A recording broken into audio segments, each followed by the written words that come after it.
So welcome, everyone, and we will now commence our study of the main estimates for 2018-19 with the Honourable Lawrence MacAulay, Minister of Agriculture and Agri-Food. So thank you so much, Mr. MacAulay, for appearing in front of our committee today. We're certainly delighted to have you with us.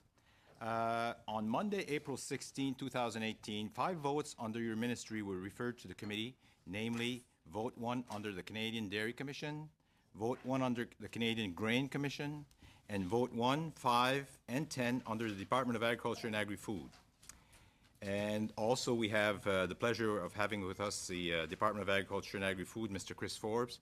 Welcome to our committee, Mr. Forbes. And Deputy Minister, as well as Monsieur Pierre Corriveau, Assistant Deputy Minister, Corporate Management Branch. So welcome, everyone, and we can start a discussion by calling Vote 1. Thank you very much, Chair. Go ahead, up to 10 minutes, Mr. Forbes. Bonjour tout le monde. I'm pleased to be back before the committee, and of course I got my wingers here, which will be very helpful for information. I want to thank the committee for its outstanding support for the Canadian agriculture and agri-food sector. The members of the committee are working together and across party lines to address some pressing priorities for Canadian farmers. And I want to thank committee for your work on climate change issues in agriculture, advancements of technology and research in the agricultural industry that can support Canadian exports, and the grain transportation backlog. In particular, I want to thank the committee for your upcoming study on the mental health challenges faced by our farmers. This is a very serious issue, both on and off the farm. Mental health is a high priority for our government. My Deputy Minister has made it a high priority for the department, and our colleague Jean-Claude Poisson has been a champion for mental health on the farm, both in his riding and across the country. Mr. Chair, my message to you today is that our government will continue to work with you to grow the Canadian agriculture and agri-food sector. Today I would like to touch on 3 areas: the main estimates, progress and priorities, and challenges and opportunities for the sector. As you can see, the main estimates show a total budget of over $2.5 billion for 2018-2019. That represents an increase of $260 million compared to last year. The 2 main reasons for this increase are a $150 million forecast increase in business risk management spending based on market conditions, and $96 million for new programs to help dairy producers and processors stay on the cutting edge. Across Canada, we're rolling out our investments under the $350 million program for dairy processors and producers. These dollars are helping the industry boost production and efficiency through investments in equipment and systems for milking robots and processing technologies. Mr. Chair, the main estimates also reflect great work done with the Canadian Agricultural Partnership. That includes grants and contributions of $105 million for the coming year for federal programs supporting research and innovation, market development, public trust, business risk, and diversity. The estimates also include over $200 million in cost-shared programs with the provinces and territories. It all adds up to a major investment in agriculture and agri-food industry. Mr. Chair, we've reached a couple of milestones since we last met. On May the 23rd, Bill C-49 received royal assent. This is tremendous news for the grain industry. We proposed key amendments that responded to the needs of the industry. Demand for our great Canadian wheat and grains continue to grow. The legislation will help to ensure our farmers can meet the demands with an efficient and reliable rail service. We want a world-class transportation system, not just for this year or next year, but for many years down the road. April the 1st marked the launch of the new $3 billion 5-year Canadian Agricultural Partnership. The industry was very clear on a need for a smooth transition and from the previous framework, and we were able to do that. we have completed almost all the bilateral agreements with the provinces and territories, covering shared funding of $2 billion over 5 years. The Canadian Agricultural Partnership also includes $1 billion over 5 years for federal activities and programs. In February, as I mentioned earlier, we launched 6 federal programs to help the sector reach new heights. We also continue to support the great work of our agricultural scientists across the country. Agriculture and agri-food scientists continue to make groundbreaking discoveries that help our farmers increase production, cutting costs, and boosting the bottom line. Over the next 5 years, the Canadian Agricultural Partnership will help Canadian farmers and processors grow their markets, innovate, and protect our environment. It will also help farmers manage their business risk while strengthening public trust with their products. And the partnership will help bring more young farmers, women, and Indigenous people into the leadership roles in the sector. Our investments over the past 3 budgets are building on a strong agricultural agenda. Agri-food has been selected as one of the 5 groups to receive funding under the $950 million supercluster initiative budgeted in 2017. Protein Industries Canada will make our country a global leader in sustainable plant protein. It will help to open new markets for our pulse growers. Budget 2018 builds on the work with the single largest investment in fundamental research in Canadian history. That's an investment of near $4 billion in Canada's research system to support the next generation of researchers while upgrading the tools they need to do the job. We're also investing $75 million to grow our trade in China and across key Asian markets for Canadian farmers. Trade continues to be a strong focus for our government. We're aiming to increase our agricultural exports to $75 billion by 2025. On March the 8th, Canada signed the CPTPP. For the agricultural sector, that means tariffs will be eliminated on Canadians' meat, grains, horticultural, and processed foods. The access could mean $1 billion a year of new sales for beef and pork producers.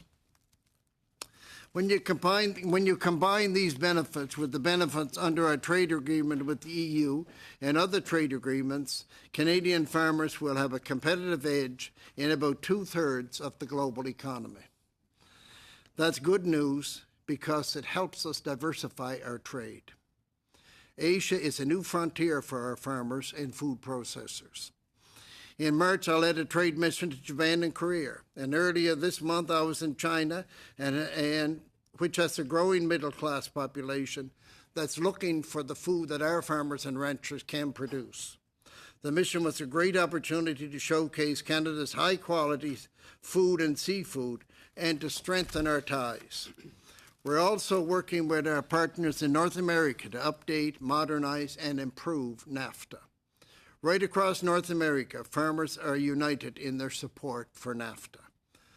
On Thursday, I will be in Dallas to address the World Meat Congress, and I will deliver Canada's message for a strong, modern, and progressive NAFTA.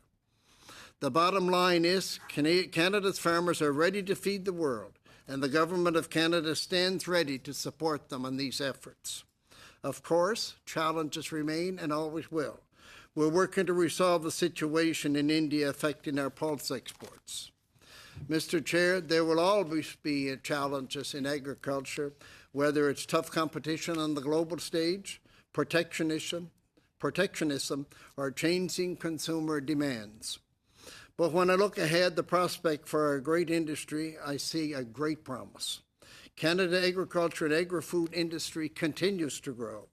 Last year, the industry generated $111 billion of our GDP, according to our recent financial outlook. Average farm net worth will hit a new record in 2018, and Canada's net farm income will be second highest on record. Last year, our agriculture, food, and seafood exports hit an all-time record of over $64 billion, moving us closer to that $75 billion target. Demand for our food continues to grow, and Canada has a competitive edge to meet that demand. We are blessed with abundant farmland and water, the best farmers and ranchers in the world, and a government that's reinvesting in agriculture. Mr. Chair, the time is right for Canadian agriculture and food industry to increase its presence on the global stage. Through smart investment and continued collaboration, I'm confident that we can meet the challenges that lie ahead. I want to thank you again for your attention, and merci tout le monde. Thank you so much, Mr. Minister, for upgrading us on the agricultural industry, both here and abroad. And now we'll start our round of questions. And Monsieur Berthold pour 6 minutes. Merci beaucoup, Monsieur le Président. Thank you, Chairman. Thank you, Minister, for coming here today. We'd like to have you more often here in this committee. You are certainly very welcome. I'm happy that you're here because, contrary to the House, it's not your colleagues, the ministers, who will be standing up to answer questions. And I hope that you will take all the opportunities to answer our questions here today. First of all, when I put an access for information, I asked whether the department had reduced its studies on the repercussions of agro-food in various industries. And to my surprise is that agri-food has not carried out any studies relating to the repercussions of the Canadian Food Guide they might have on the agricultural sector. I'd like to know why you abdicated your position to defend farmers with the Department of Health. You asked me why I'm abdicating my responsibilities to the agricultural Yeah, sector. about the food guide, yeah. Thank you very much, and I guess I appreciate your question. And without a question, the food guide is something that has been established. It's under the Minister of Health, as you're fully aware. But why pourquoi est-ce que votre ministère a fait aucune étude? But why did your department not carry out any study on the repercussions? I'm familiar with the food guide process, but I'd like to know why the department did not carry out any study on possible repercussions that a new food guide could have on this industry. Well, my deputy can certainly answer anything that the department would do, but of course, with the food guide itself, it goes out for Consultation? It goes out for discussion, and it's what's the word I'm looking for? Yeah, for consultation. It's out for consultation, and of course, consultation will come back. And what Mais we rien dans want to votre do. ministère. Il n'y a Pardon? pas eu d'étude. OK. But there was no study in your department. Mr. Minister, do you believe that yogurt, cheese, and fruit juices are dangerous for health? That's under discussion. It has not been fully decided yet as to what will or will not be in the food guide. But of course, About the it's food open guide, for it's discussion. about the front package labeling. Pardon? It's about front package labeling. C'est à Yes. propos de l'étiquetage. Le yogourt, The yogurt, fruit juices, and cheese will have labels that indicate that they have too much fat and too much salt. Do you think that these foods are dangerous for Canadians' health? As you know, the consultations, we have a lot of input from the sector, and it will be evaluated, and the food guide will be put together. But I'm sure that you do not wish to, you want people to understand what is in the product, not to criticize the product, but you want people, you're not against labeling on food products, I don't believe. donc vous êtes d'accord? Est-ce que ces produits-là... So you agreed having these products being described in this way? So you agree that those products are not kind of dangerous, but the people must be warned against those products. No, what I would agree with is that if what is in a product, it's only right that Canadians are informed of what's in the product. I am not opposed to that. OK, donc on comprend que vous êtes d'accord avec la... So we realize that you're in the position with, you agree with the Department of Health position. In the supply management system, What? You said a lot of time that you agree to defend the supply management. Well, of course, we would... Just the question No, is not but that. you made a statement, and I just want to... Where there's consultation processes taking place. We have the information. The information will be evaluated. There will be discussion between ministers, and then the decision will be made as to what takes place. It's not that I agree or disagree. I'm a part of the government, but I'm not all of the government. And what takes place with labeling will be decided by cabinet. So will you defend the cheese producers the yogurt producers and the juice producers in cabinet. I always defend farmers anywhere I go. I always defend farmers. I So do we'll see the nothing result. but We'll see the promote result. agriculture and agri-food sector. We'll and see I the will result. continue to do so. We'll see the result. Monsieur le Ministre, vous avez dit à plusieurs reprises You said on a number of occasions that you defended the supply management system. I'd like to know whether you'll make a commitment, a formal commitment today, that Canada will not make any new concessions to the Americans as part of the free trade agreements. I appreciate your question on supply management, and I have responded to the supply management question many times in the House and in public. The fact is, we're the party that fought to implement, and we're the government that will defend it. But as you know, there is negotiations over NAFTA to improve the total package. I don't believe it would be fair for me to publicly indicate what I will do. I have fully committed to supporting supply management from the day I became minister and long before, because I milk cows myself. I know the importance of the supply management system. est-ce que vous vous engagez à Do you make a commitment to not to grant any new concessions in the negotiations with the Americans? que défendre la gestion de l'offre Because defending supply management is one thing, but if we make new concessions when we've already made a number of them in the TPP, would you defend then the position that there should be no new concessions? Defend farmers, but as you know, there are discussions taking place in Washington. We have very capable people at the table, and they will defend our interests. As we said many times, the only agreement we will sign is agreement that's good for Canadians and good for Canadian agriculture. Thank you, Mr. Minister, and thank you, Mr. Berthold. Now, Mr. Longfield for 6 minutes. Thanks, Mr. Chair. And Mr. Minister, great to see you here. I saw you in Toronto last Friday, where you were coming back from an announcement in Winnipeg on C-49 being successfully put through the House and both sides. Terrific piece of legislation that's going to help our farmers. There was great reception in the room. If you could comment on what you saw in terms of reception in Winnipeg. Our committee tour, and if you save that one, in the context of a tour that our committee did, where we went across Western Canada in the last few weeks. We went to Grains Connect in Maymount, saw a new super terminal that is processing shipments. We went to out of this world. A loop system that they're using. They're filling 100 cars in one shift. Incredible technology being used in Saskatchewan. The tour of the Vancouver Harbour, we looked at the expansion of the G3 terminal there. We looked at Richardson's expansion that they've completed, the Viterra expansion from a few years back. CN is now purchasing 1,000 new hopper cars.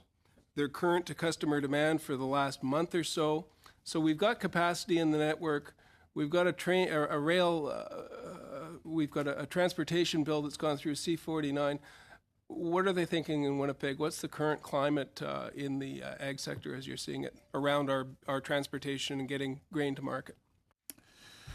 Thank you very much, Lloyd. And I have to say that everybody seemed to be pleased. The grain, all the grain sectors that were represented there.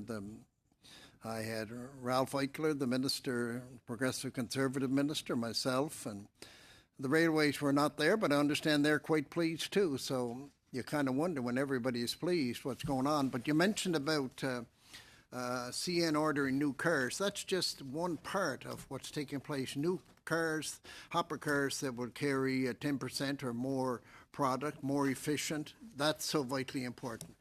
But C-49, when the discussion came in, and being a farmer, having grown potatoes in Prince Edward Island, and having been involved in demerge and what takes place if the car comes in and you have some kind of a problem and can't fill the car or cars, what you do is pay.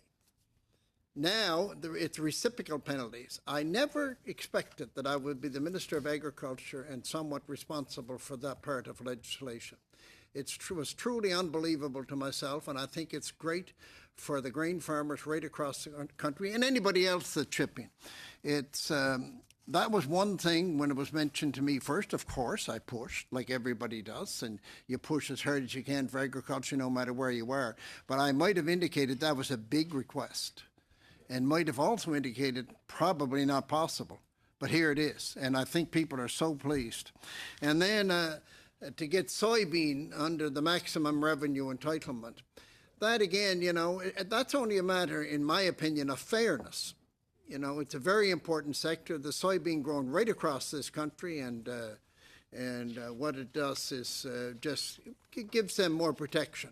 But it's obvious the change that has taken place with the legislation in general gives the railways the opportunity to invest in more infrastructure in order to move agricultural products and many other products too. There's an awful lot more to C49, but I know, Lloyd, you want to ask me something else. So I do. I want to just extend. All switching. All this is so great. You're reading my mind. You're seeing I'm nodding faster because I thought you were saying, hurry up, hurry up. We also no we know we all want to ask you lots of questions. It's not just grain, as you were leading into. We also went to a Case New Holland plant in Saskatoon, making huge equipment there. We have to move equipment in my riding of Guelph. They're shipping automotive parts, and that needs cars and locomotives as well. So a comprehensive transportation network in which we aren't taking cars out of Eastern Canada to work in Western Canada. We have a comprehensive network that connects the ports, the trucks, and the rail together. And the reason that it's such a big bill is because it is a comprehensive network that we're working on. Well, I agree completely, but of course we don't want to take cars from somewhere else to. What we want to do is make sure there's enough of cars to move the products. Without any question, the 1,000 hopper cars for CN alone, that's a big issue, but there's much more than that.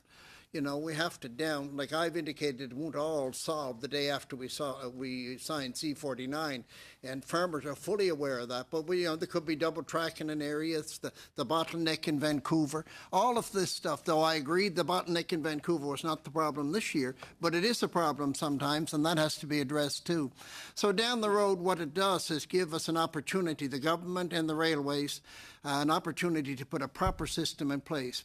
But Lloyd, you're fully aware, and everybody at this table is fully aware, if we do not put a proper system in place and do not deliver the product on time, somebody else will.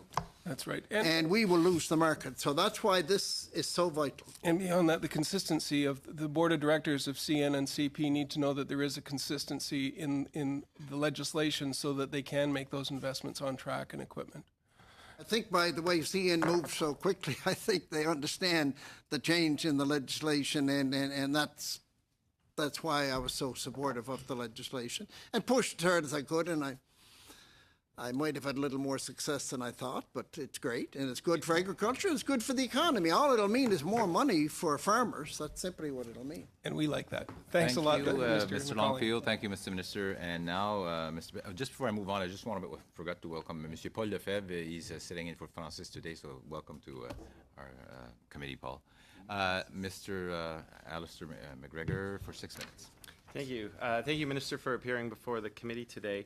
I want to start my questions off with the temporary foreign worker program, specifically the seasonal agricultural worker stream. I know it's under another department, but this has to deal with agricultural workers and the farms that they work on. Now, I've been meeting with a lot of stakeholders who said that their applications used to be processed in about 6 weeks. That's gone up to 20 weeks. And we're in a situation now where you have farmers who are in dire need of a labor pool. You have workers who want to work, and they're dealing with a perishable product. I would like to know, Minister, what are you and what is your department doing working with other ministers to get a resolution to this problem so that both laborers and the people who employ them can have their jobs? I recognize that we need to safeguard the rights of workers, but I'd like to know what you specifically are doing to try and make this an easier time for both interested parties, please. I agree. Thank you, Alistair, and I very much appreciate your question. And I understand that it can cause difficulty, and it's the responsibility of the government to make it better, and we're working on it. Is it perfect? No, it's not. We got more work to do, and we will.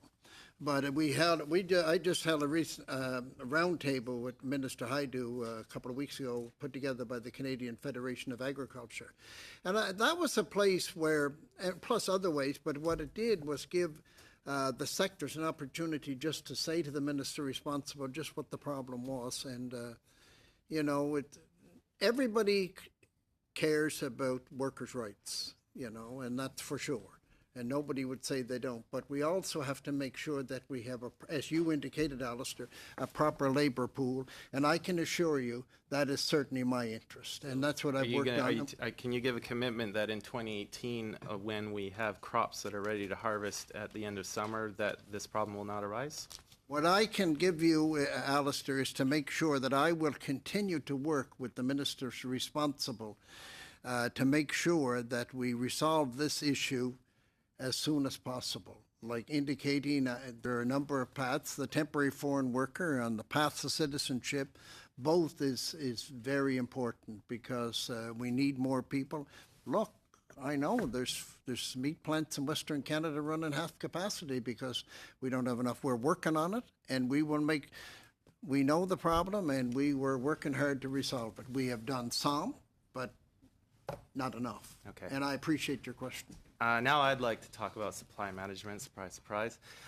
So I have the Barton report in front of me, which stated on page 12 under dairy that they want your government to progressively reduce obstacles such as rigid provincial quotas. We have former Liberal members of Parliament, John Manley and Martha Hall Findlay, who both, after coming out of politics, both advocated for the end to supply management. We've had the Globe and Mail say that if CETA created a breach, CPTPP threatens to blow our supply management wide open. It just feels like, despite all of your commitments to supply management, the sector very much is suffering death by 1,000 cuts. And when I talk to supply managed sectors, they are starting to get very worried. And so I want to follow up on Mr. Berthold's question.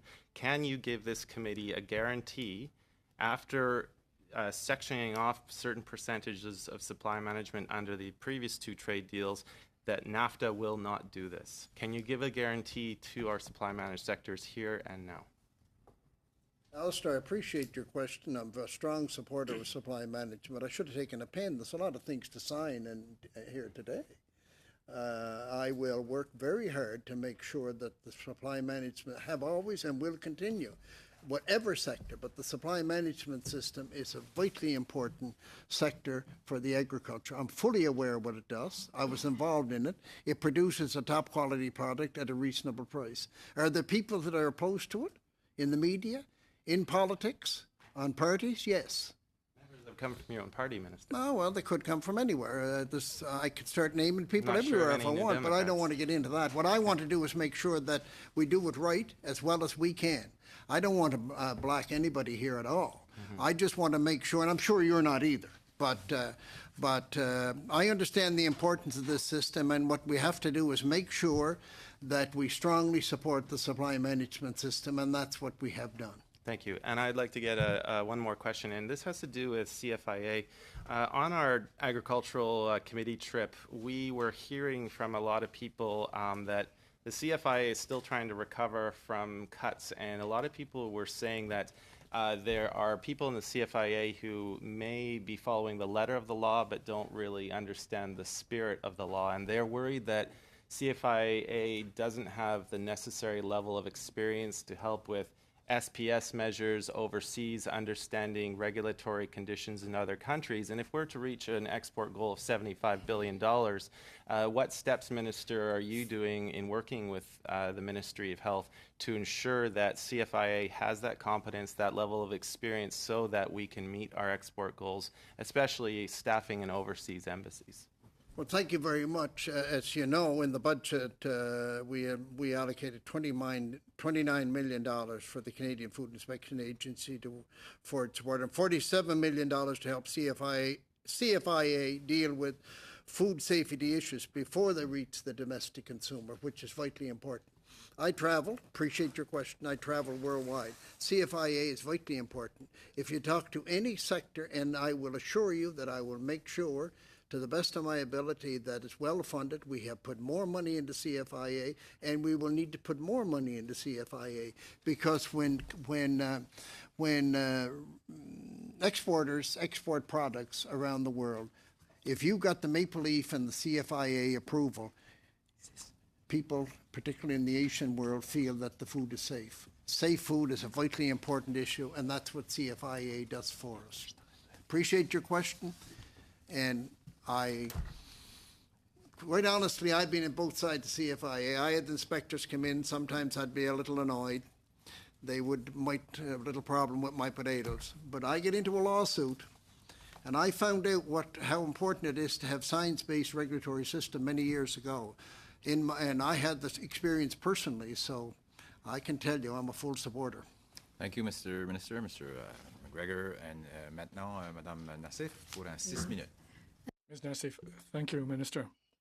Welcome, Minister, and thank you for answering our questions. Trade is very important for farmers and Canadian farming businesses. I know that our government has set as an objective the $75 billion in exports. Can you explain to us what we should be doing in order to achieve this objective? And the subject, for example, is raised during your visits as part of an agriculture mission to foreign countries. Thank you very much, Eve. I appreciate your question. And just what Alistair had to say is also vitally important on that side of it. What's important is that the food that you have to export is considered safe. That's one thing when I have the privilege of visiting China and Japan and these areas. It's so important that you have that element. But it's also important that you're there. It's important that they understand what we have to offer. And basically, you have to sit down face to face with them, at least to get the door open, and that is what I'm trying to do. And it has helped. We have a number of deals. Example, I was in Japan, and for the hog industry in Costco, I think it's 127 stores or something like that in Japan. They only sell Canadian pork. That's a big deal. And then, of course, to get the chilled beef into China, vitally important. I know we have to increase our beef herds. We will do that too. And then you come down to canola, and of course a big deal with China and other Asian countries around the world, and other countries around the world that import our canola. These things are so important, but you have to be there. You have to tell them what you have and have a rapport. Like Minister Han, the Minister of Agriculture in China, and I have a rapport. I think that helps because there's an element of trust developed, and that's important. But with that, you have to have the product, and you have to have a continual supply of the product. These things are told to you while you're there, and we will do our best working with the sectors in this country to make sure that we have more supply, because if we're going to export $75 billion worth of product, we have to have the $75 billion, and we will. Merci. Une autre question. Thank you, Minister. Can you tell us what Food Canada is doing at the present time in order to increase the participation of women in this particular sector? Well, thank you very much, Eve, for that question. And I have to say, politics can be a bit tough at times. But my wife and I Frances and I had the privilege of attending the Advanced Women in Agricultural Conference in Calgary. What an experience that was. You know, we sat on the stage for about 45 minutes and took questions back and forth. And what they saw was the role that she plays in my political life and in my agricultural life too, because all that we did in life was done together. She was as big a player as I was in anything that we did, including growing seed potatoes for the dairy industry. And we had about 400 women who were very interested in becoming involved in the agricultural sector in that room. And they asked all kinds of questions, and we had conversations after. That kind of thing is so important. And to help achieve this, we launched the Canadian Agriculture, with the partnership, there's also a part Agri-Diversity, which gives an opportunity for funding for women, Aboriginal groups, and this type of people to be sure that they're involved, fully involved. Because in my sector, my wife could drive a 16-wheeler or a combine. She could do the books, and she could sit down and have a fancy meal too. So that's simply how it is. We're all the same, and that's what we have to make sure that society understands. That they can, a woman or a man, either one can do either one. And that's how it was in my life, and that's what I want to be sure that we promote, and that's what the Government of Canada is promoting, to make sure that more women and other groups are involved in the agricultural sector. Je pense que j'ai encore 1 minute et demie. I think that I have a minute and a half left. On the 1st of April, Canadian Partnership for Agriculture came into existence. Can you tell us about the 5-year framework and the number of programs that were put into effect, what has been achieved so far, and can you relate this to the superclusters? Well, of course, the supercluster is fabulous, as we all know. It gives the protein sector, and as I mentioned, lentils, which of course is a difficulty at the moment in moving these products. It gives us a chance to produce more protein. But the Canadian Agricultural Partnership is a program that's put together with federal, provincial, and territorial governments with $2 billion, 60% paid by the federal government and 40% by the provincial government, and then $1 billion that addresses the federal government's initiative, which is trade, research, and these issues which are so vitally important. On the federal, provincial, territorial side, like agri-stability, like if you have difficulty, example, the fires out in Western Canada, the government was able to work with the provincial government. There's a program in place right away in order to make sure these problems are addressed. The TB issue in Alberta, another example. These are the kind of things. Being a farmer can be devastating to the agricultural sector. And I'd like to say one thing on fires, too. Like, it's very important to realize that federal and provincial governments help. But in the end, farmers pay. Because no matter what happens, when you have these kind of things happen, there's never everything put in. There's always stuff that's missed. And again, the farmer pays more, and I'm so fully aware of that. But we do our best to make sure that the programs address the problems as well as we can. Floods, the same thing. Innovation, it covers a whole gamut of issues that are so vitally important to the agricultural sector. Thank you, Minister Macaulay. Merci, Madame Nassif. Et maintenant, Monsieur Breton pour 6 minutes. Mr. Breton, 6 minutes. Thank you, Chair. If I might, Minister, take a few seconds to thank and congratulate the entire team that accompanied us during our trip some weeks ago as part of the study that we've been carrying about how we can bring our exports to $75 billion. The analysts, the interpreters, all the staff that provided support to us throughout this trip were extremely professional. It was far from being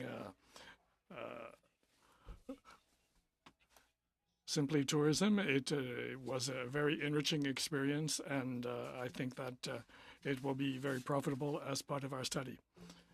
I don't claim to be a spokesperson for the entire group, but I think my colleagues will agree that all of you did an excellent job, and I think that we probably have some of the same interpreters. They can transmit the message. That you talk to the normal Canadian, the average Canadian. That's so important. Excellent. Monsieur le Ministre, Minister, there was a program that was set up by the government. That is the investment program for dairy farms, a program for $350 million for these dairy programs, as well as for the processing sector, the dairy processing sector. In my constituency, this program was very well received, and there are a number of farms that have been able to obtain money to modernize their farms and to increase their capacity and their efficiency as a result of this program. Can you tell us what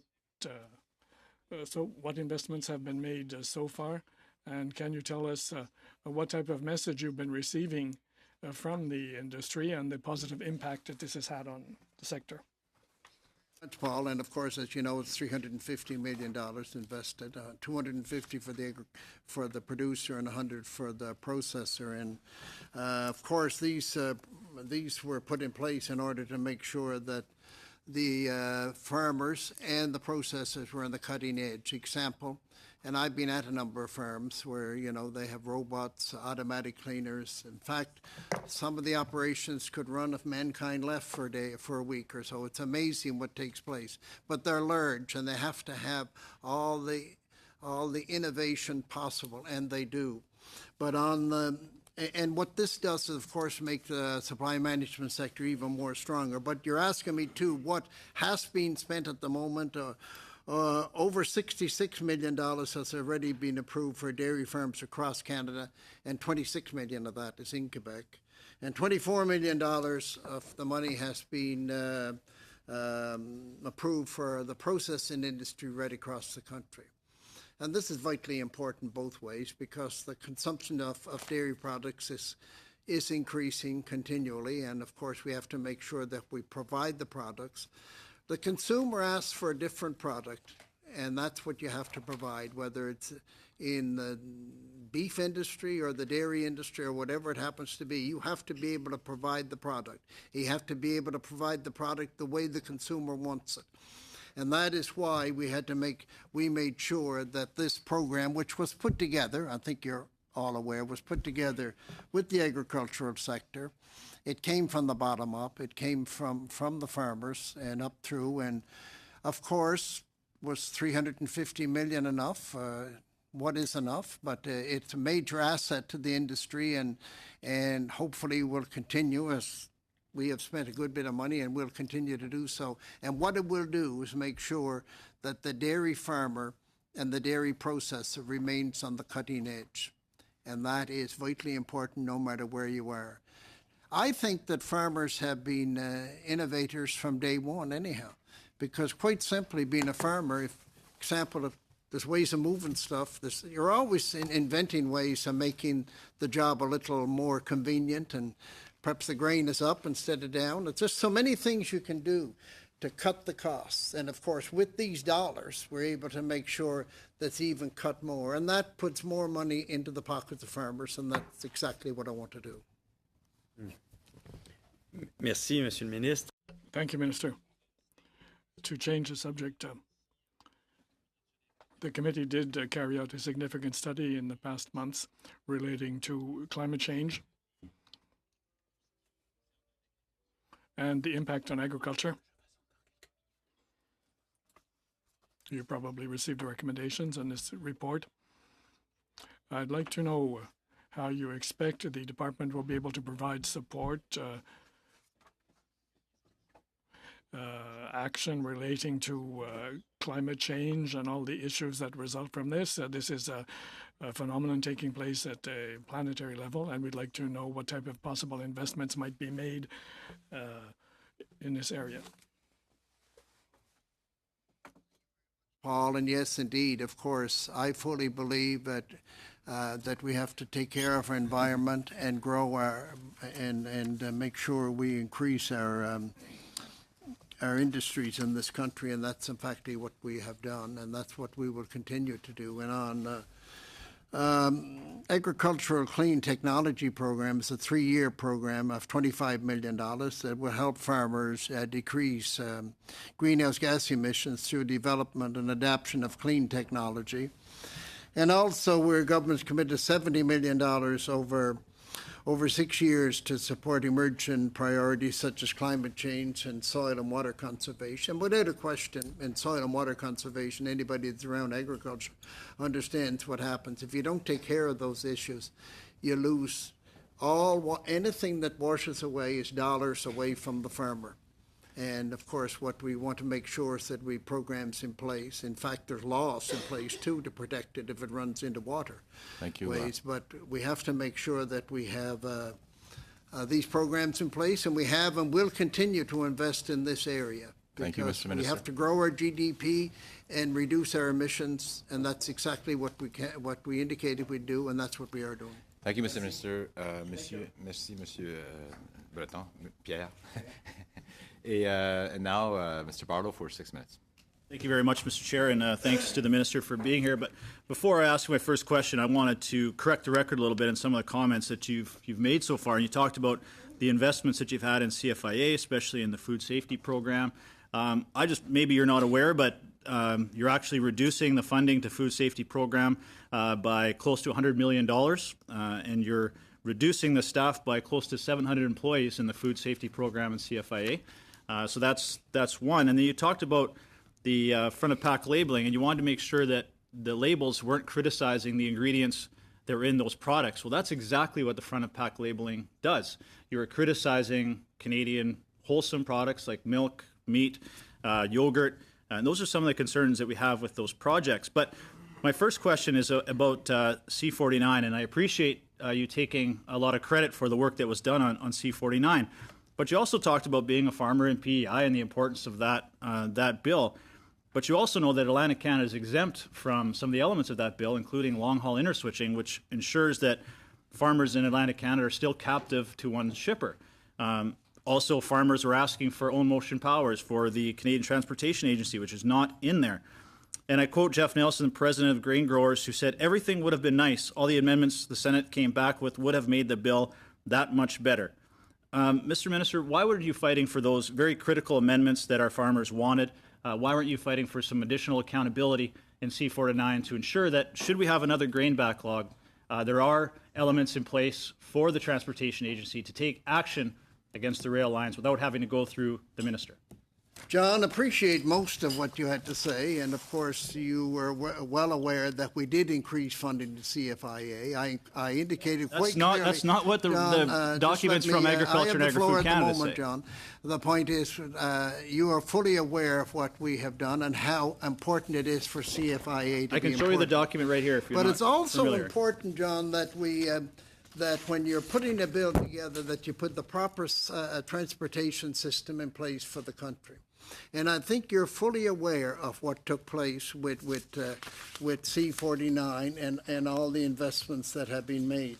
I think you know the difficulties that we had over the years and your government was in power when grain was not moving on the West. When we got elected, we reacted in a much quicker fashion. We put indicated C30 through that we immediately. were going to John and Nellis, and powers. I would very polite when you were speaking, even though I mightn't have agreed with all that you have to say.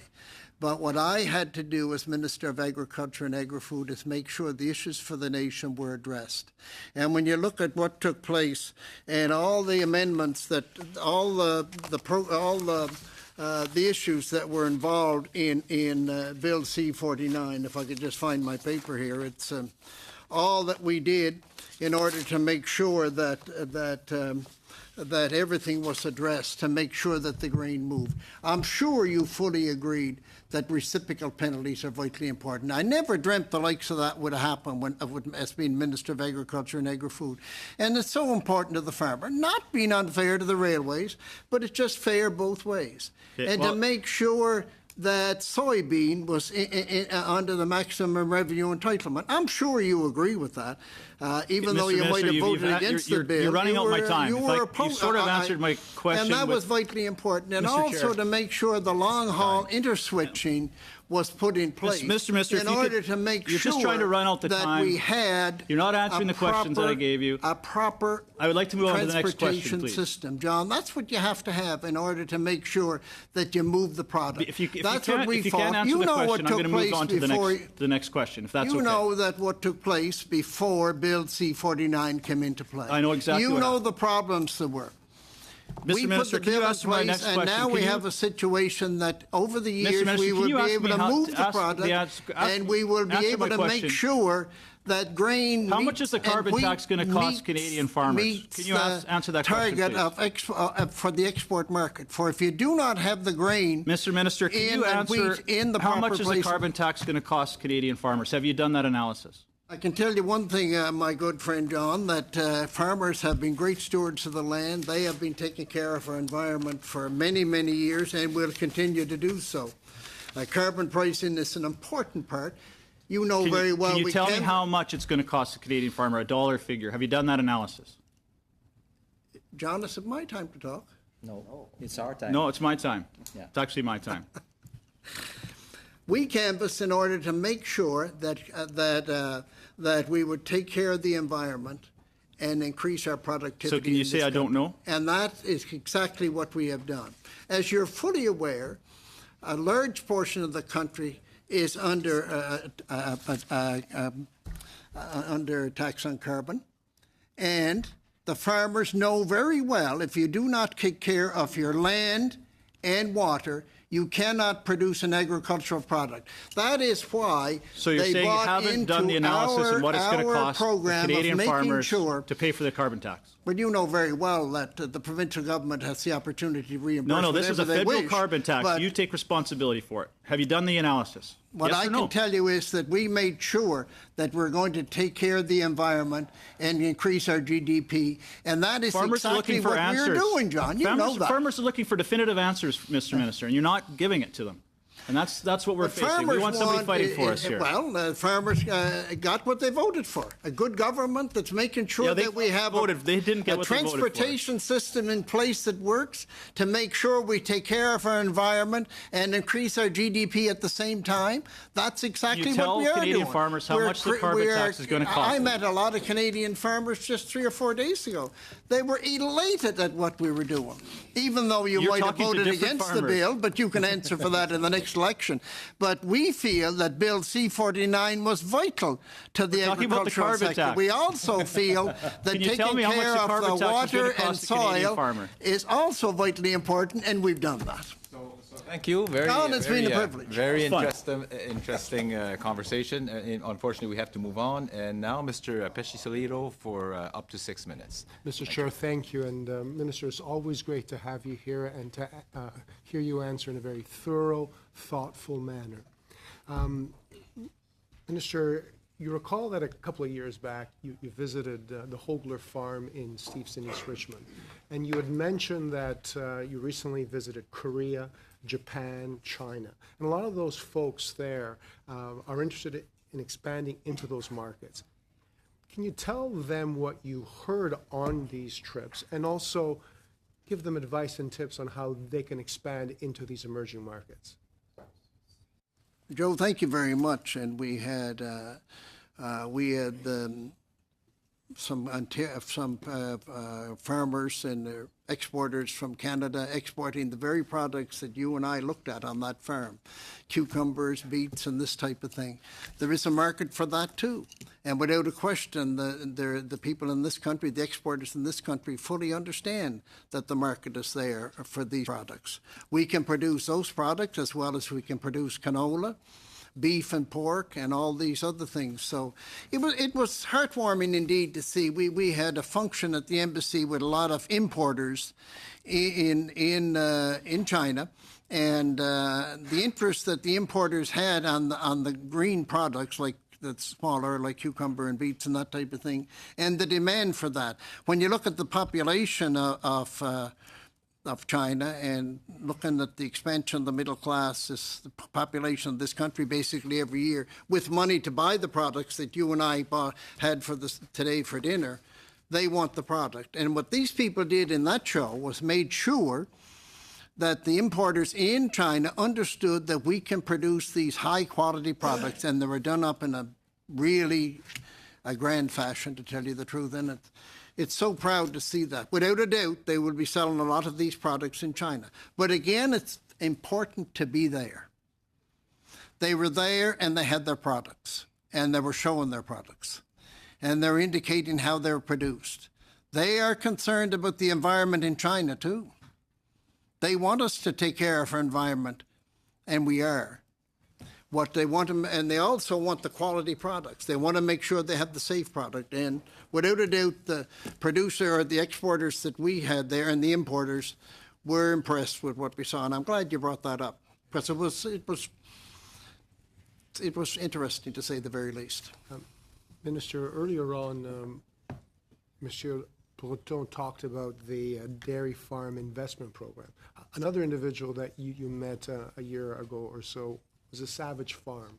They have a dairy farm in East Richmond, and they were able to obtain funding under the Dairy Farm Investment Program to innovate, to go into organic products. Can you talk a little bit about how this program has been used, particularly in BC? Well, of course, right across the country, and you mentioned organic, and as you know, we've supplied the funding for the organic standards, and that's so important too. And it's important to realize, you talk about organic milk, the truth is that market is expanding too, so these people are on the cutting edge in a lot of different ways.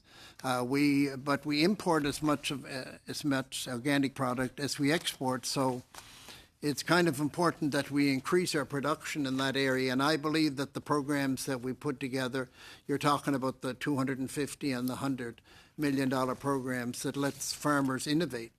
And with this, of course, it'll allow the farmers to be able to put robots in to milk the cows. They'll be able to put in the automatic cleaners. It just make them more efficient and be able to handle the product more. And it's interesting when you watch these programs, and I've been in a number of burns, that, of course, is automatic. The cow goes in when it wishes to be milked, not when you decide you're going to milk it. So all of these things create more efficiency, more production, more dollars for the farmers. So that's what the base of the program is all about, and that's what we want to make sure that continues. And what you're talking about in BC is just great.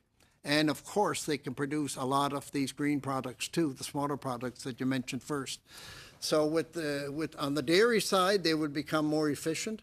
On the cucumber and other programs that we can put in place, we're always working to make sure that people in other parts of the world understand what we have and the quality that we have and how safe it is. And again, as John said, the investment in CFIA is so vitally important that we make sure that the product is safe. And that's what you have to do if you're sitting in China. Safe food anywhere is vitally important. Minister, as you know, the committee has been studying climate change and how we can improve and advance agriculture, both locally and exporting. Can you talk to the committee a little bit about what you and the ministry have done in investments into dealing with climate change? Well, as you're fully aware, and as what you canvassed on, was to make sure you dealt with the environment and the economy hand in hand. And of course, that's why we put a number of different programs in place. That we canvassed on price on carbon. People understand that we only have one place to live. But also, you understand, too, that there's been massive cuts before we came to power in science research in the agricultural sector. Millions and millions of dollars. As you know, we put $100 million back into science and research, which is vitally important. Without this kind of research, you would never be able to, let's say, produce like the canola seed, which was produced by agriculture and agri-food scientists. But there's so many, many other ways to improve our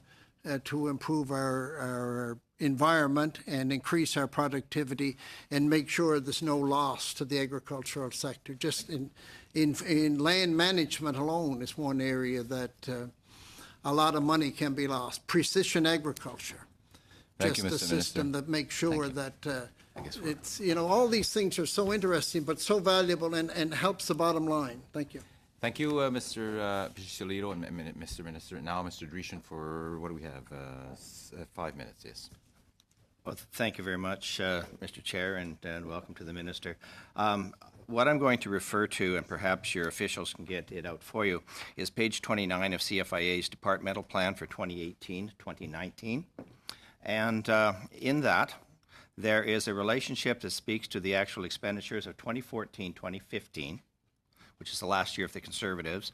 And then it shows and goes through the planned expenditures and the planned full-time equivalents for the next 3 years and planned spending for the Liberals. In that, when we deal with the expenditure side, 1 out of 20 of the categories where there was an increase, 19 out of 20, there was less funds. On the full-time equivalent, 3 times out of 20 there were increased full-time equivalents, and 17 times out of 20, 3 times there's increased, 17 times out of 20 there's less full-time equivalents. So, and with that, on April 16th, 2018, the question I asked CFIA when we discussed trade initiatives, I had indicated that when you look at the budgets, looks like the next couple of years there's a reduction to CFIA. We used to have around 3,200 full-time equivalents. That in the projections is down to 2,600 to 2,800. There's always talk about having the manpower, having the money, but we can see that it's coming out of CFIA. And the answer from Mr. Fred Gurrell was that's a good question for the agency, definitely. How we prioritize and where we put our money is important as well. Money sunsets and comes and goes. We have enough assets right now to do our job, and I think we're able to do it well. Yet, we hear, and Mr. McGregor spoke about, discussions about how do we recover from all of the money that was lost out of CFIA. We constantly hear that from yourself and the Liberals about how do we recover from all of that. So this is what we are talking about. This is where the numbers are coming from, and I'd be happy to speak with the officials as they would be able to give us more detail in the next hour. The next point that I wanted to make had to do with, as was mentioned, on the carbon tax. So my specific question here will be, how much reduction of greenhouse gas emissions will the carbon tax be able to result in as far as our agriculture industry is concerned? Thank you very much, Earl, and CFIA will be available to you after for your detailed question. And of course, Earl, as you know, we canvassed on last election and indicated quite clearly we were going to put tax on carbon and grow our GDP at the same time, and that's exactly what we're doing. Last year we had the largest growth in the G7. What we have to do, what you have to make sure you don't do is create a myth that dealing with our environment, making sure we have a place to live, to make sure that we're able to grow the agricultural product, you cannot do it if you do not take care of your environment. And that's exactly what we canvassed on, and that's exactly what we're doing. Okay, so and it is creating the growth. So if there is no numbers, I understand that because, again, there were no numbers on how much the carbon tax was going to cost. So therefore, I'll go back to another point, and this has to do with trade. So I was with the Trade Committee. We were in Southeast Asia, in Singapore, Thailand, and Malaysia. And there was discussions there, things that were going on in India at the time as we had our famous tour, which unfortunately you weren't there, so that you could have perhaps spoken about the serious issue that is there with our pulses, and also trying to keep up with the fumigation issue that was unfortunately allowed to be lapsed. So these are the kinds of issues that people are looking at and saying, where is the government on real issues when it comes to trade in agriculture? So when we look at the concerns there, I'm just wondering if we can anticipate some sort of emphasis, especially on the India file, and also the other file that is critical to people has to do with the durum wheat going into Italy. We have seen that there is a social media emphasis to try to look at our quality of wheat and so on. And these are issues that are extremely important. So where is your department making sure that we have the ability to move our product into other places in the world so that we can hit that $70 billion target that you have so loftily put out? Thank you very much, Earl, and it's $75 billion, and we will reach it. And by doing that, of course, tax on that. What we will make sure that we do, of course, in Italy, of course, we are very concerned about the mandatory country of origin labeling, which is most unfortunate. And John was with me on one of those excursions, and I think he's aware that I brought it up on every opportunity. But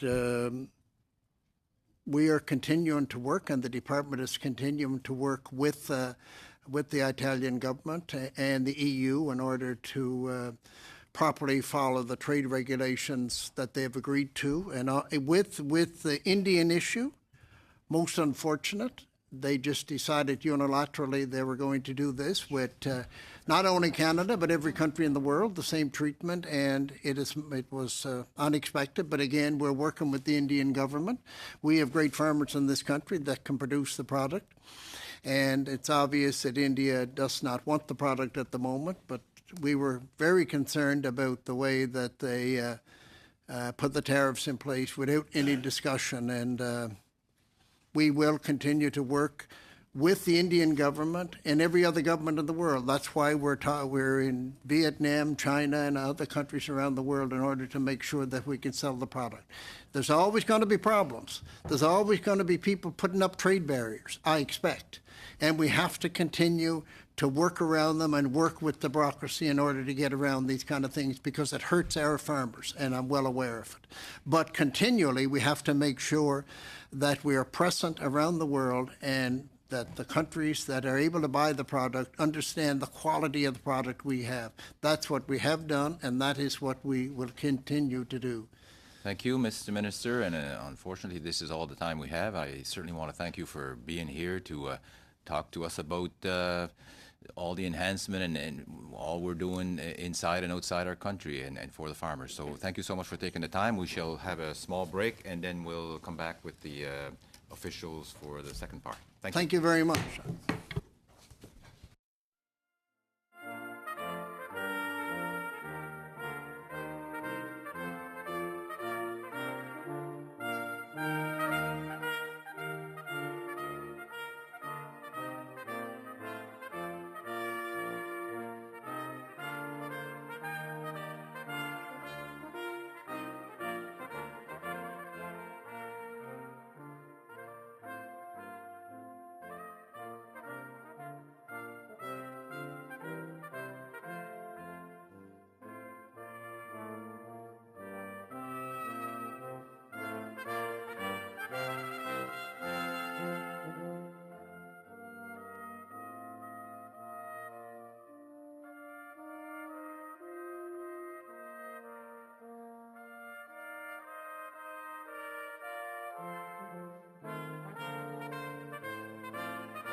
Bienvenue de nouveau. On va continuer avec la deuxième heure.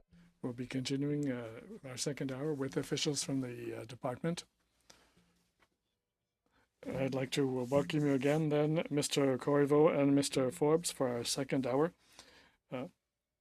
We will be voting, of course, later on. I think we're going to be starting with Mr. Berthold. You have 6 minutes. Thank you, Chairman.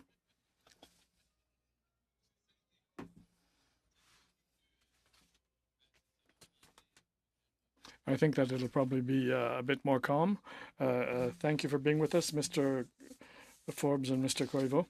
We'll be continuing on the same lines as with the Minister. We'd like to have some details on what is taking place behind the scenes on discussions. I'm thinking more specifically of the negotiations for the free trade agreement with the United States.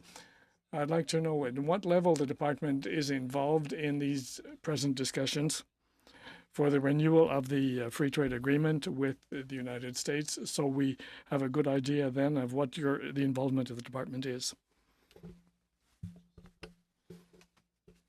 Agriculture, Agri-Food Canada has a chief agricultural negotiator who participates at the officials level in all the rounds of negotiation. I think there have been 7 formal rounds of negotiation so far, plus some side discussions. So we're intimately involved in all the negotiation rounds. I think, as the minister said, we have a mandate certainly around modernizing NAFTA. And participate in that way. So we are there at the table as part of the negotiating team, and one of the I think the only department with its own separate chief negotiator that deals with agricultural issues. Okay, donc je comprends. I understand then that you are involved at the official level then in these negotiations. In the food guide issue, we know that it does affect various departments. It comes under the Department of Health and will have an impact on the Department of Agriculture and Agri-Food, a department that carried out a study on food policy and does establish a certain guidelines for the Department of Health. Can you tell Canadians what exactly the influence that the Department of Agriculture may have as part of this present process? Because producers are concerned, processors are concerned as well. And all of these people come directly under your department, and they expect your department then to look after this issue and to defend their industry. It's a very important issue in view of the aims that were set by the government to increase exports. They are very worried about the effect that this may have on the market. There are 2 or 3 things that I can say to you in my answer. We do have ways of dealing directly with the sector. There are a number of roundtables. I think there are 13 of them involving the sector. We have grains. We also have the poultry sector, of course. And we make use of these roundtables then to establish the priorities and to the main issues that are affecting our sector. With these roundtables then, and with our colleagues in the Department of Health, our purpose then is to ensure that everyone does have the necessary information, the important facts. So we do encourage interaction among our colleagues in the Department of Health and in the sector. Why are we keep hearing the same complaints about the producers who claim that they're not being listened to in this particular issue? It would appear that their studies are not necessarily taken into account. Are you able to tell me why they have this particular perception? Maybe I can give you a direct explanation, but on my side, I would hope that if we are talking to people from the sector who claim that our efforts are improving communication between the sector and the Department of Health so that we can be sure that the important information is being shared with the Department of Health During the fall, there were a number of sessions that did occur involving both the Department of Health as well as representatives from the industry.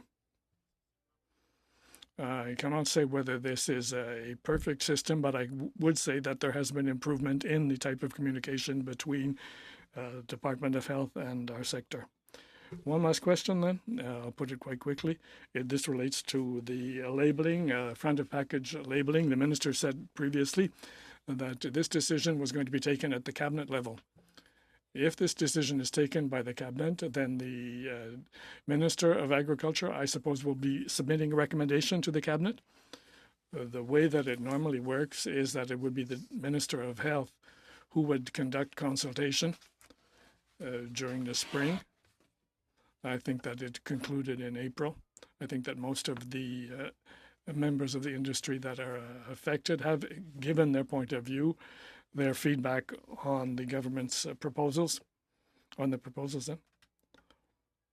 Of course, I'm not privy to what is happening in the cabinet, but we do give advice to the minister, and he is able to present this information to his cabinet colleagues. So we'll be preparing the minister for his meeting, yes, and all the issues that relate to this.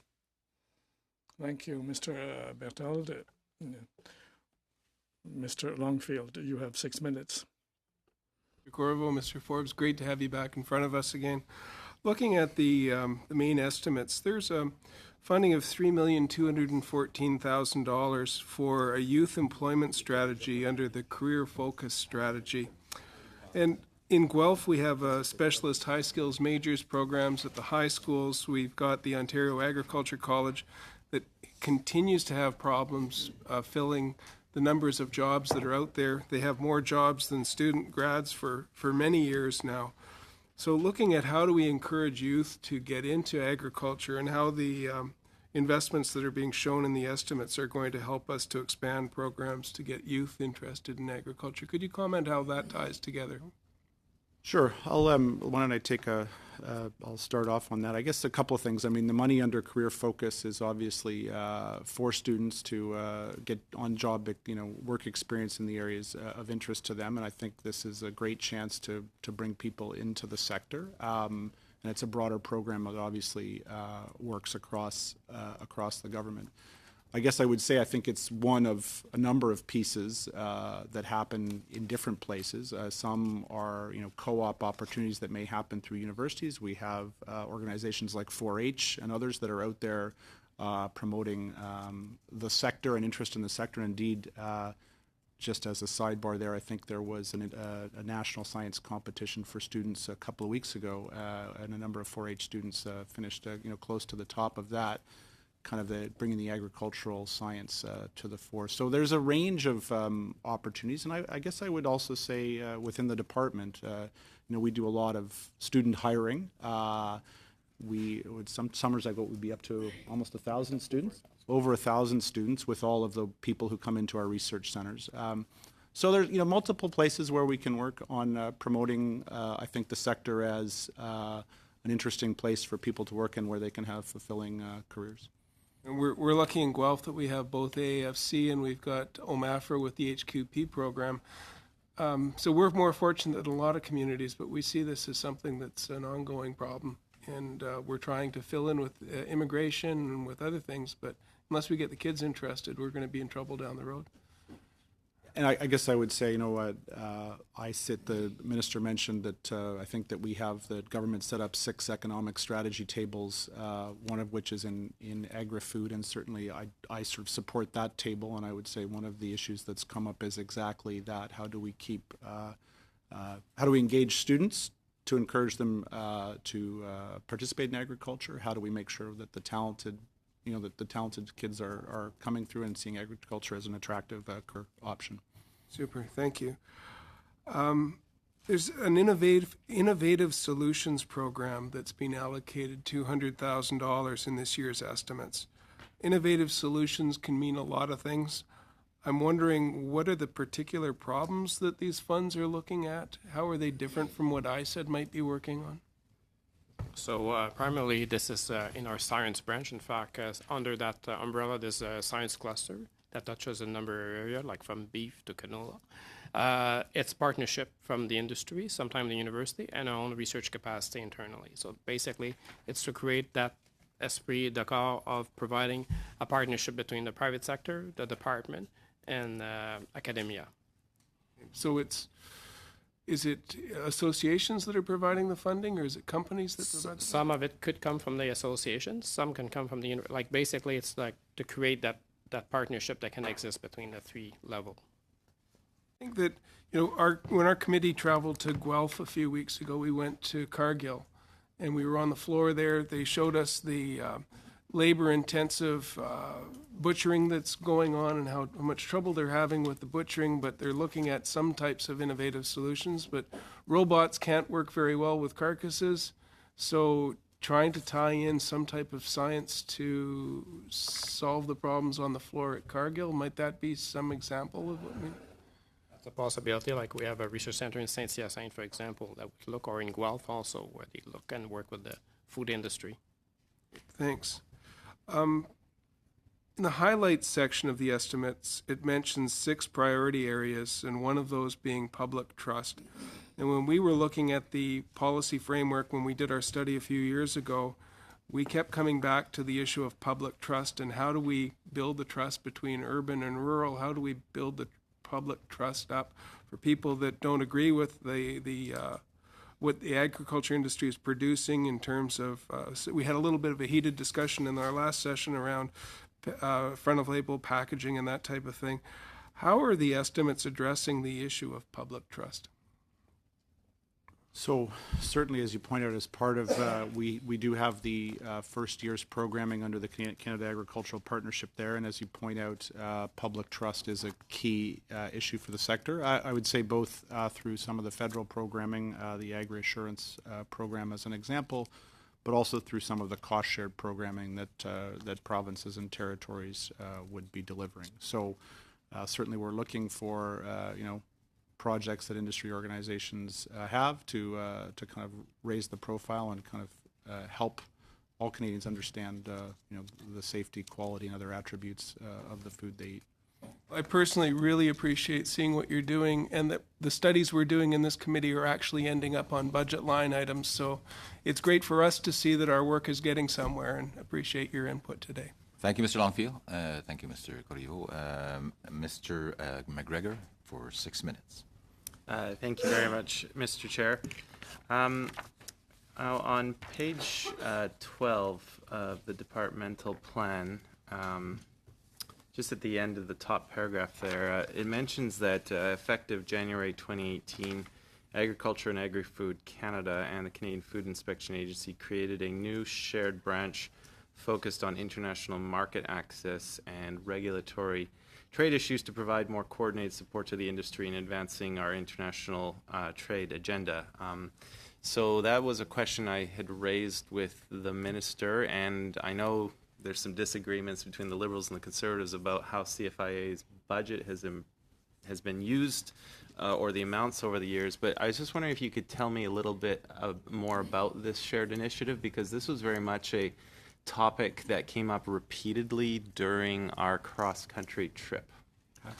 Sure, and I'm happy to do this. And what we did with the Food Inspection Agency was agreed that we would be better served. I mean, it sort of sounds, I would say in some sense, potentially overly simplistic, but better served by having a single assistant deputy minister who was overlooking most of our activities that were related to market access internationally. So in the case of the Food Inspection Agency, as the minister said, they have a strong role as the competent authority for engaging with some of our international trading partners, to assure them of, the nature of our system. And on the Agriculture and Agri-Food Canada side, of course, we work a lot with stakeholders, market promotion, market development. And so, I mean, again, it may sound overly simplistic, but we brought those two groups together under a single assistant deputy minister, which is allowing us to do a better job of making sure our priorities are effectively lined up and that we're more efficient, hopefully, and effective as we engage internationally. And in practical levels, what's this going to look like in terms of staffing overseas? Are there particular countries that you're targeting first? How are you envisioning rolling this out? So in some sense, it already is rolled out. A big chunk of it is actually our presence here in Ottawa. So it is already rolled out. What it might do abroad, and this will be, we generally tend to post people abroad for 3-4 year terms. It may be that as people are renewed, we look to make sure we have the right complement in the right places over time, that we're not duplicating each other's work between CFI and AFC. But there's no new change in resources. We're trying to be more efficient working together, so that should hopefully allow us to do more with the same. Okay, thank you. I want to move on to the organic sector. At the tail end of our trip, we visited University of British Columbia's experimental farm. They're really doing some incredible work, and they very much were just hammering home the message with us that the work they are doing, they hope will move on to all agricultural sectors, that everyone will benefit, not just those in organic. And we've also heard from witnesses from the Canadian Organic Trade Alliance, from Organic Growers of Canada, that their share of research dollars just does not really keep pace with the growing sector that they are. I'm just wondering, looking ahead, does your department have plans to address this shortfall? So, I might, I don't have a kind of proportionate number in front of me, but I guess I would say I'm not sure that there's I don't have the evidence one way or the other in front of me, I guess I would say. We do dedicate, the Minister mentioned certainly support we've provided on the standard side, on the renewal of the standards.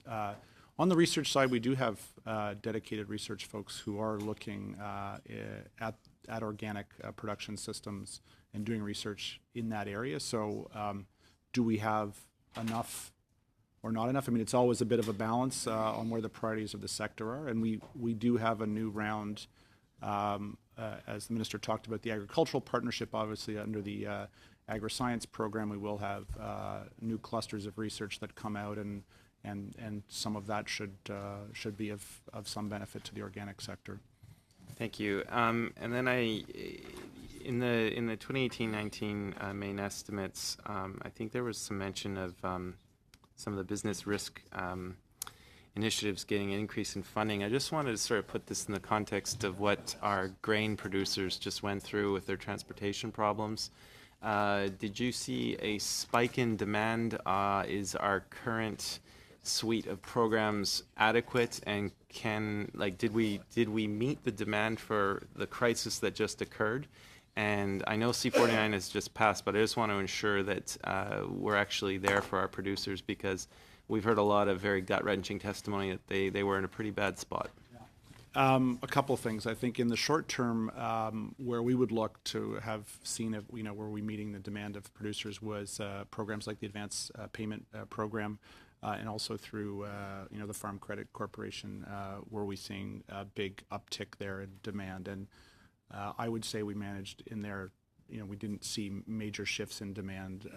I can't speak for FCC in great detail, but it's my understanding that they didn't see any great change from their side. And I would say certainly under our advanced payment program, I don't think we saw major shifts, which would suggest that there's room in that program should producers need it, for sure. The second part, so I'll kind of then divvy it up on the BRM and the main estimates. This is really a projection that we do to give folks a sense, because it is demand dependent. So obviously, if situations were different, better or worse, then we would expect to see higher or lower or higher BRM, program dollar costs. So that projection is there based on our sort of forward look at the sector. And I guess there I'd just say and I know I'm probably running out of time on this, is, we're coming off pretty much a record year in terms of net income. We think this year coming up, or this current year, will be about the second highest on record. So that largely reflects just a slight downtick in net income and the program responding to that. Thank you, Mr. Ford. Thank you, Mr. McGregor. Et maintenant, c'est Jean-Claude. Jean-Claude. Thank you very much. Thank you, Mr. Corriveau and Mr. Forbes. In the last budget, we were speaking about $4.5 million for clean technology programs. So what type of technology is this? What type of projects does this come under? Je vais répondre en anglais. If I may, I'll answer in English. On the clean technology program, I think the 4.5 is the first phase of a 25 million. So we have 4.5 in the main estimates, and it will be a $25 million program over the 5 years of the program. We expected certainly to look at precision agriculture in one area, and I'm going to forget the secondary. I'll remember the secondary. I can give you more detail right now. We haven't received any application yet, but we expect to be receiving them from the provinces sometime over the summer, and those will be evaluated. But we know the program has been launched, and now we're seeking interest from the various provinces, and we know some of them have already identified interest in submitting various projects. So yeah, so it'll be new technology like clean technology and precision agriculture, and it will be in partnership with the provinces and territories. They would have to match at least 50%. So we're leveraging provincial territorial dollars on top of that. Sorry for the delay there. Super, merci. Thank you very much. Let's speak about transformation and farms. Labor is always becoming a problem, and there's a labor shortage everywhere. Other departments, do you talk about this with other departments, about this labor shortage? Yes, absolutely. We are constantly discussing this with other departments. We have a strategy, a health strategy, the healthy eating strategy, and indeed, we are there to ensure that our colleagues have the right information and have all the details about the current situation, about what's happening in the sector, on the farm, so that they can understand the situation. And also, we also ensure that we are aware of priorities and of the priorities. So we're in constant contact, and we always ensure that we are communicating and that the system is working and improving. The next generation is very important for the farm and for the transformation sector. Do you work with universities, with schools? Do you listen to students? What's their perception of agriculture and of the future? Yes, last week I did meet my colleagues, and I met deputy ministers at the provincial level. And we met representatives from universities. They talked about their objectives. We had an excellent discussion with them. And our deputy minister responsible for science and technology does meet on a monthly basis, or at least regularly, with universities to talk about our priorities, our research priorities, about students and how we can align our priorities. And we do a lot of research also. A lot of research is done with universities. And as I mentioned earlier, we hire about 1,000 students per year, maybe even more than 1,000. So we have strong ties. Do I still have some time? About 2 minutes left. As you know, we're going to do a study about mental health for producers, and this problem has existed for years, maybe for over 10 years. Are we the first to talk about mental health issues for for producers? Are we the first to do this study? Answer: I don't know. I haven't seen studies that have been done about this in Canada, but I know that in the public service, we do think about this issue quite a bit, but I don't know if it's been done on the farm. Not to my knowledge, says Pierre. Very well, because I saw that in 1993, the Senate did study this issue. But you don't have any more information? I think I will ask Pierre to answer this question. He worked in the department for a few more years than I have. But I can say that I have not seen this study, or I haven't seen a study about this, but I think we could come back to you and see if there were any studies that were conducted about mental health issues for producers. And finally, we talked about public trust and how important public trust is for the public. Are there any programs, provinces or provinces where an organization can receive financing if they promote agriculture and the protection of the environment? Are there programs that people can apply for? It does exist at the provincial level, and it's part of the partnership program. And at the federal level, we have agri-assurance.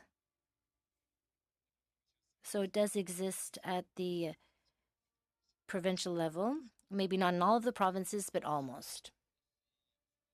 Thank you very much. Monsieur Poisson, Monsieur Breton, the floor is yours. Thank you, Chairman. Forbes et Monsieur Corriveau d'être présents aujourd'hui. Thank you, Mr. Forbes and Mr. Corriveau, for being present here and for the excellent work that you're doing. My first question relates to the new agri-diversity program that is part of the departmental plan for 2018-19, the aim of which is to strengthen the farm and agri-food sector, and it attempts to encourage groups that are underrepresented, youth, disabled, women. Can you tell us what the present state of affairs is and whether there have been any applications so far? Have there been any projects submitted?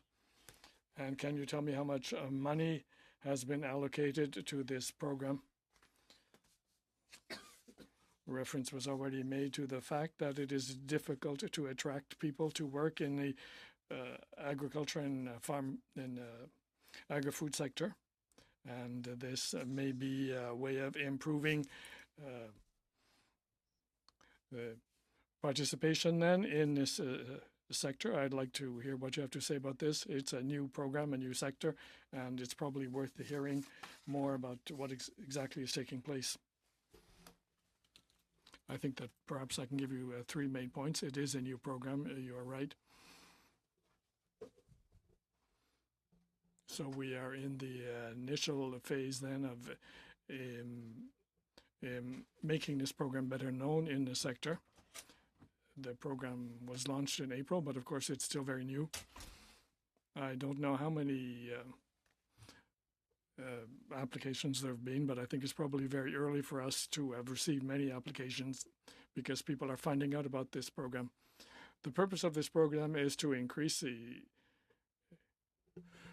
the potential pool then for people who might be interested in working in this sector as entrepreneurs or in various other capacities. We are working with these groups that are underrepresented to encourage interest in this program.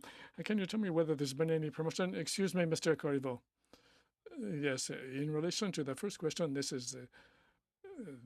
program has $5 million for 5 years, $1 million then for the next 5 years. The program started at the end of the winter, I think it was announced, but I can't tell you how many applications have been received so far, but there has been advertising as for all of these programs that started before the 31st of March.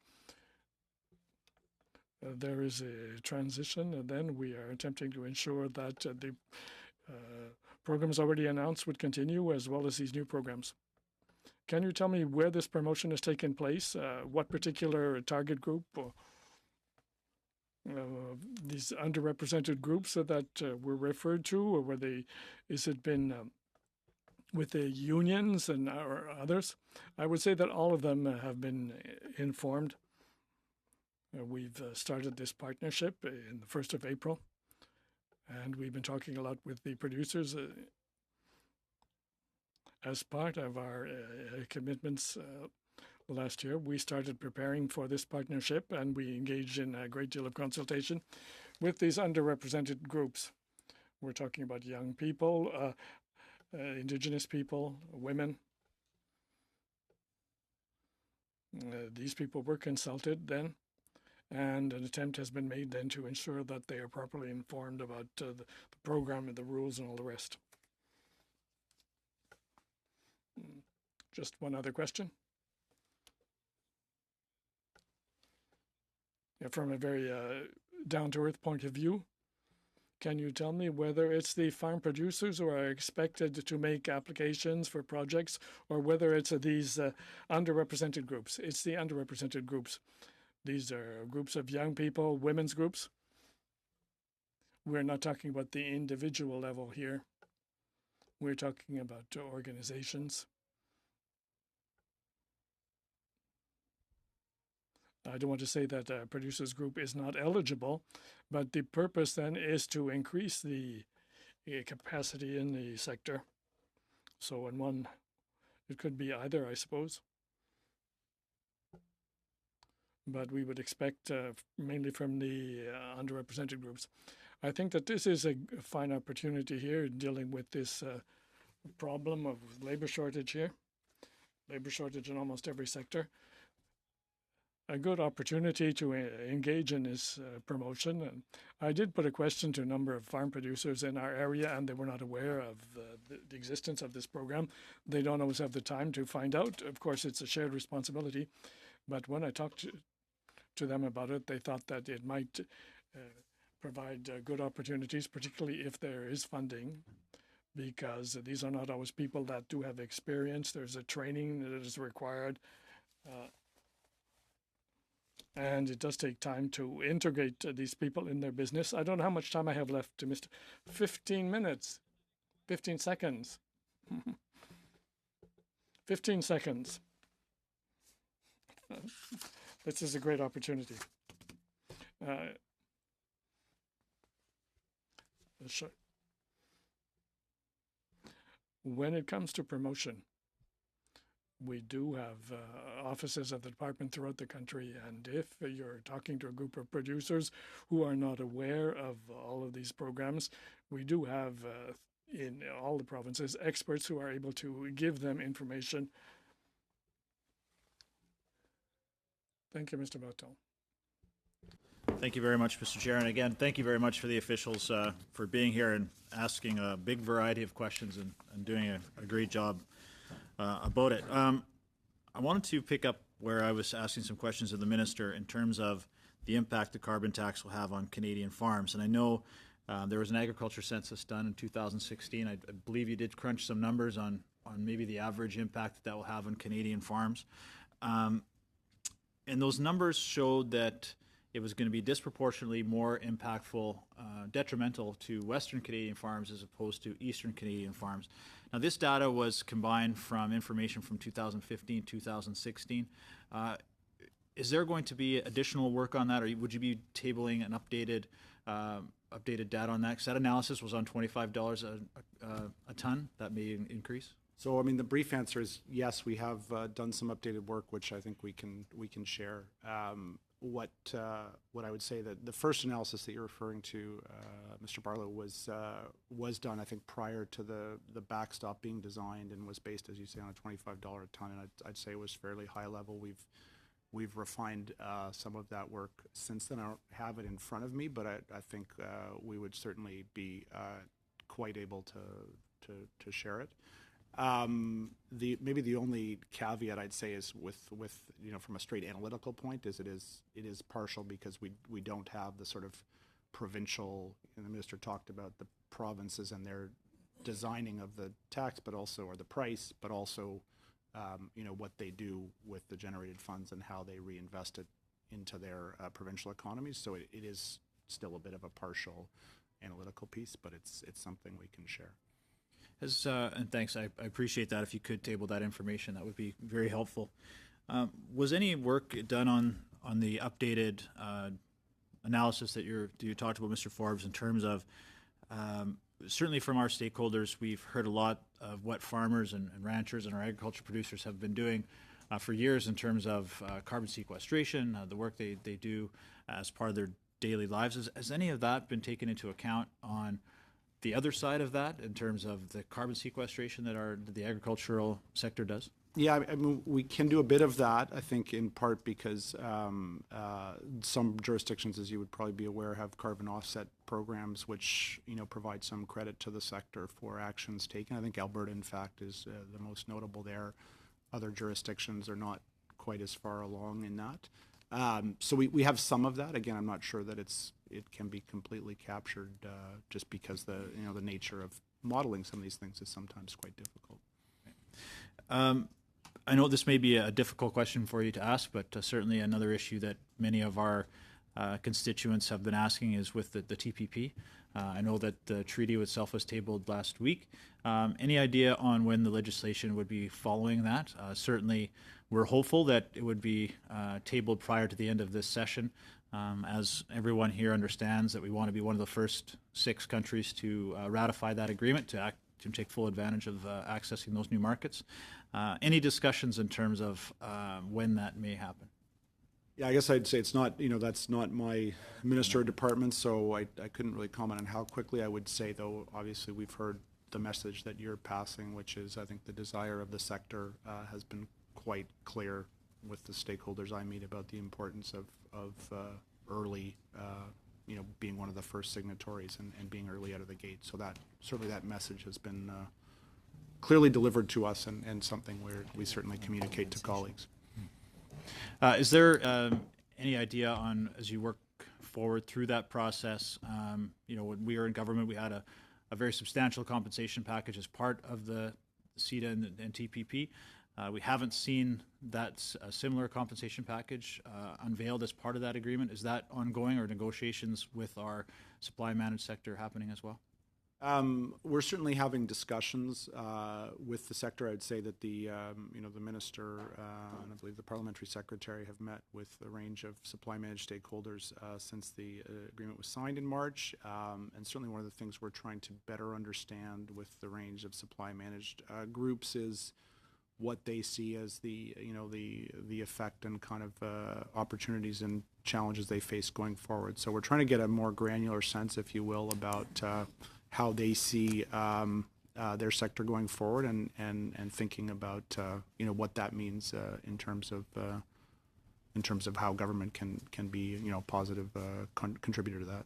So I don't want to put words in your mouth, Mr. Forbes, but from what I get with the treaty now tabled, legislation hopefully happening in the next couple of weeks, there isn't a compensation package in place now or close to being done with the supply managed sector.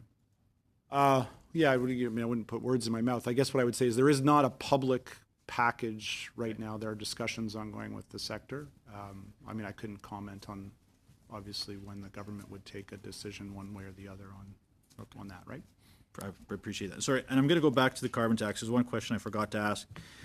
As part of that updated analysis, has any data been compiled in terms of, with the $25 a ton carbon tax up to $50 a ton, any data that's been done in terms of what the reduction of GHG emissions from the agriculture sector would be resulting from that increase in the carbon tax? I don't believe there's anything in the work we did, because it was largely just based on it was a static model, if you will, so I don't think so. I'd have to check. Thank you, and we're... Thank you very much. Thanks for your time. So on that, I thank you, Mr. Barlow, and I will thank our guests for staying and answering some of the other questions on our estimates. So again, Mr. Corriveau and Mr. Forbes, merci d'être ici avec nous cet après-midi. Thanks once again, then, for staying here to answer our questions. It's done, so I asked the rest of the members to stay because we have to vote on the credits, the budget. Alors... conformément à l'article 4... Pursuant to Standing Order 84, we will now deal with the main estimates for 2018 for the Department of Agriculture and Agri-Food. Vote 1 under the heading, the Canadian Dairy Commission, as well as Vote 1, Canadian Dairy Commission, Department of Agriculture and Agri-Food, and Canadian Grain. Do I have the unanimous consent to dispose of all these appropriations in one vote? Yeah, well. To vote Yeah. on Yeah, good? it will be If the not- same. You're good? Good? Hein? Faut que je lis ça, là? Oui. OK, I gotta read this one. So, le crédit du budget principal de dépenses 2018. Under the heading, Canadian Dairy Commission, the Canadian Grain Commission, and the Department of Agriculture, Agri-Food. Shall these votes carry on division? Tous les autres? All for it? On division? On division, OK. Dois-je faire rapport? Shall I report to the House on these votes? OK. On division. Alors, c'est tout. Merci. That is all then. We've concluded.